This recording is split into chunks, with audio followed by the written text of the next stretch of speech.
मैंने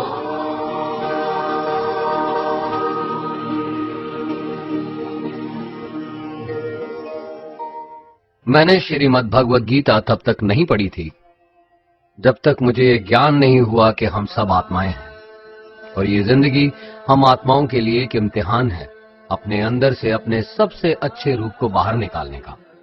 और भगवद गीता इस इम्तिहान को पास करने की एक अहम किताब। भगवद गीता के 18 अध्याय हैं और ये संस्कृत में परमात्मा द्वारा दी गई थी। समय के साथ संस्कृत भाषा रोजमर्रा की जिंदगी से निकल गई और ये ज्ञान मनुष्य से दूर हो गया। समय समय पर भगवद गीता के साधारण अक्षरों में अनुवाद किया गया। इसी कोशिश को आगे बढ़ाते हुए आने वाले 9 मिनटों में भगवद गीता के कुछ अहम हिस्सों को अपने गुरु के आशीर्वाद से एक आसान रूप में मैं अपने 7 बिलियन भाई बहनों के चरणों में समर्पित कर रहा हूं। ये ज्ञान परमात्मा ने भगवान कृष्ण के द्वारा सबसे बड़े धर्म युद्ध महाभारत की रणभूमि कुरुक्षेत्र में अर्जुन को कुछ 5000 साल पहले दिया। ये वो वक्त था जब धर्म का बार बार उल्लंघन हुआ, परमात्मा का डर मनुष्य से निकल गया। लालच की होड़ में भाई ने भाई को मारने की कोशिश की और यही नहीं, एक ब्याहता औरत को भरी सभा में अपने बड़ों के सामने अपमानित किया गया। इससे पहले कि मनुष्य जाति धर्म युग से निकलकर पूर्ण रूप से कलयुग में जाती, युद्ध की रणभूमि में युद्ध से कुछ पहले परमात्मा ने गीता भगवान कृष्ण के द्वारा मनुष्य जाति के कल्याण के लिए दी।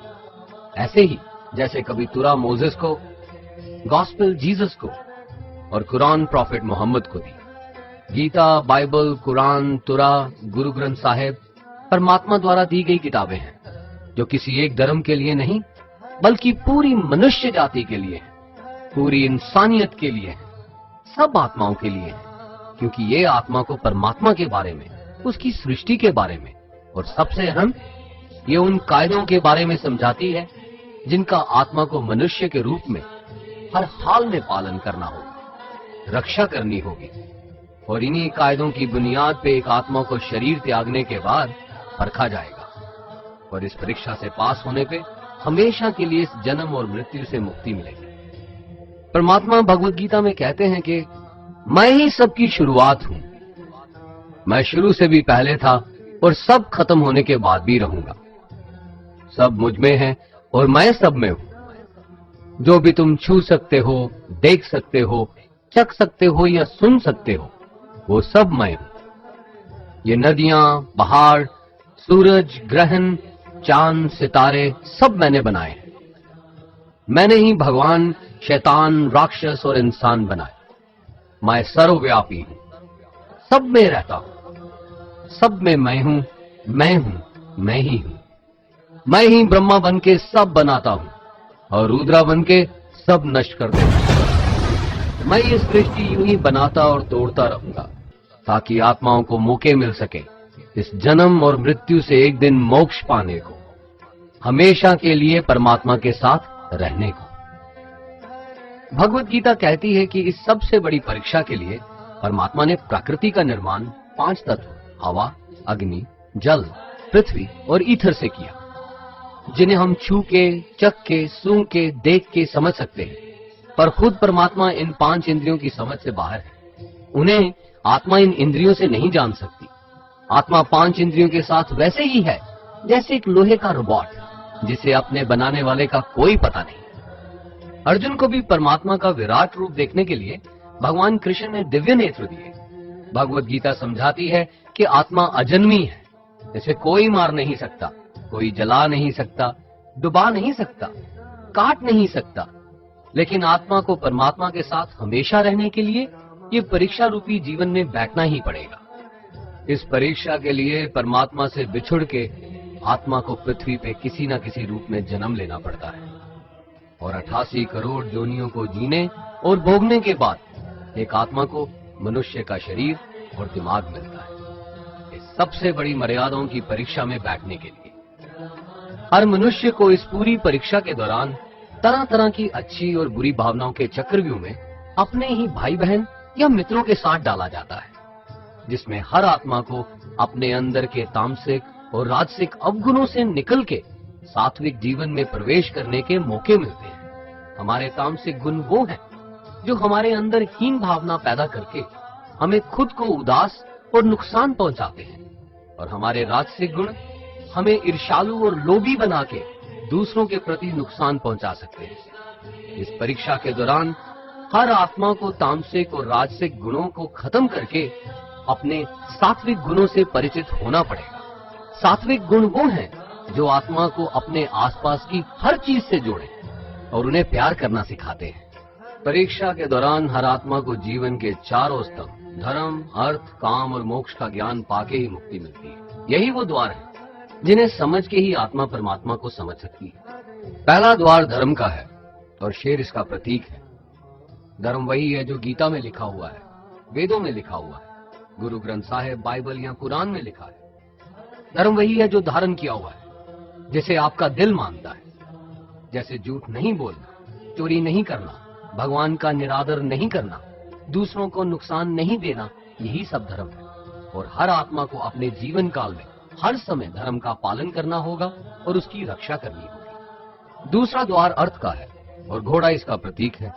हर आत्मा अपने हर जीवन काल में अपने पृथ्वी पे होने का अर्थ या मूल कारण समझेगी। इस जिंदगी में भोगने वाली चीजें और रिश्तों का आनंद लेगी। अच्छा बेटा या अच्छी बेटी, अच्छा भाई या अच्छी बहन, अच्छा पति या अच्छी पत्नी बनके हर दुनियावी रिश्ते पर खरी उतरेगी और इस परीक्षा को पास करेगी। तीसरा द्वार काम का है। भगवत गीता समझाती है कि हर मनुष्य के अंदर काम, क्रोध, लोभ, मोह, अहंकार और ईर्ष्या जैसी 6 भावनाएं हमें अपने और दूसरों के प्रति नुकसान पहुंचा सकती हैं। इन भावनाओं को हर मनुष्य को हमेशा अपने नियंत्रण में रखना होगा, क्योंकि इनके बहाव में किया हुआ कोई भी काम हमारे जीवन भर की परेशानी का कारण बन सकता है। और एक आत्मा संतोष और सादगी से इन भावनाओं पे हमेशा के लिए विजय पा सकती है। चौथा स्तंभ मोक्ष का है और हाथी इसका प्रतीक है। इस परीक्षा रूपी जीवन में हर मनुष्य हर समय कुछ इच्छाएं रखता है। कुछ इच्छाएं एक ही जन्म काल में पूरी हो जाती हैं, पर कुछ अधूरी रह जाती हैं और उनके पूरा होने के लिए आत्मा को वापस पृथ्वी पे आना पड़ता है। भगवत गीता समझाती है कि हमारी इच्छाएं ही मूल कारण है हमारे पृथ्वी पे वापस आने का, और अगर हम कोई भी इच्छा ना रखें तो हम इस जीवन और मृत्यु से मुक्त हो सकते हैं। ये द्वार माफी का भी है। जिन्होंने आपके साथ बुरा किया उनको माफ करके, और जिनसे आपने बुरा किया उनसे माफी मांग के मुक्ति पाई जा सकती है। जब तक आत्मा इन चारों दरवाजों धर्म, अर्थ, काम और मोक्ष को समझ नहीं लेती, तब तक आत्मा को बार बार इस मनुष्य रूप में आना ही पड़ेगा। परीक्षा का समय खत्म होते ही आत्मा शरीर और अन्य सब वस्तुओं का त्याग कर देती है। जो भी संसार में रहकर बनाया वो अब किसी और का होगा, और आत्मा अपने कर्मों के फैसले के लिए चली जाती है। आत्मा के अच्छे बुरे कर्मों का हिसाब होता है। अपने अच्छे कर्मों के लिए आत्मा कुछ वक्त के लिए स्वर्ग और दुष्कर्मों के लिए नरक पे चले जाती है। नरक में आत्मा को अपने पापों के अनुकूल सजाएं मिलती हैं, पर सजा खत्म होने के बाद आत्मा को फिर से एक नया शरीर और नया दिमाग मिलता है इस परीक्षा में फिर से बैठने के लिए। और हर परीक्षा में वही सब फिर दोहराया जाएगा, जिंदगी के 4 स्तंभ धर्म, अर्थ, काम और मोक्ष को समझने के लिए। हर जन्म में अपने कई जन्मों के कर्मों के हिसाब से हर आत्मा को कभी अच्छे और कभी बुरे हालातों से जाना पड़ता है। लेकिन जब तक आत्मा परमात्मा के साथ योग को नहीं समझ लेती, वो मुक्ति नहीं पा सकती। भगवत गीता समझाती है कि मनुष्य अपने शरीर, दिमाग या दिल से भगवान को पा सकता है। शरीर द्वारा किए कर्मों के माध्यम से परमात्मा को पाने को कर्म योग कहते हैं। ऐसे कर्म जो परमात्मा की इच्छा से हो और दूसरों के कल्याण के लिए हो। वाल्मीकि ने रामायण लिख के, श्रवण ने अपने माता पिता की सेवा और उन्हें 4 धाम की यात्रा करवा के, मदर टेरेसा ने अपने प्यार और सेवा के माध्यम से, और मैडम क्यूरी ने वैज्ञानिक खोज में अपने जीवन का बलिदान देके अपने कर्मों द्वारा परमात्मा को पाया। भगवत गीता समझाती है कि एक आत्मा दिमाग से भी परमात्मा के साथ योग लगा सकती है। इसे राजा योग कहते हैं, क्योंकि दिमाग या मस्तिष्क सब इंद्रियों का राजा है। एक मनुष्य अपनी आस्था, सांस प्रणाली, आसन, अभ्यास, साधना और तपस्या से परमात्मा को इस योग के रास्ते पा लेता है। इस योग को समझने के लिए हमें अपने अंदर की एनर्जीज यानी चक्रा और कुंडालिनी को समझना पड़ेगा। आत्मा मस्तिष्क से मेडिटेशन या ध्यान लगा के परमात्मा के साथ योग लगा सकती है। शंकराचार्य, स्वामी परमहंस, स्वामी विवेकानंद और उनके जैसे कई योगी इस योग के रास्ते परमात्मा के साथ संधि लगा पाए।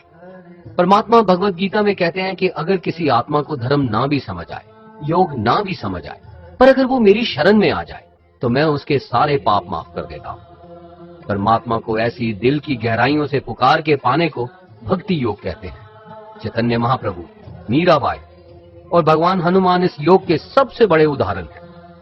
लेकिन कभी आत्मा अपने होने का मूल कारण भूल के धर्म का उल्लंघन करे या पाप के रास्ते पे निकल जाए तो उसे ठीक करने के लिए परमात्मा खुद किसी रूप में पृथ्वी पे जन्म लेते हैं। आइए श्री भगवत गीता, गुरु ग्रंथ साहिब, तुरा, बाइबल, कुरान या ऐसी किसी भी दीनी किताब को पूरा पढ़ के इस जिंदगी के असली मायने समझें और परमात्मा के साथ योग लगाएं। अगर आपने इसे पसंद किया तो इसे औरों को बांटिए ताकि सब आत्माएं अपने यहाँ होने का मूल रूप समझ सकें और इस जन्म और मृत्यु से मुक्ति पाके हमेशा परमात्मा के साथ रह सकें।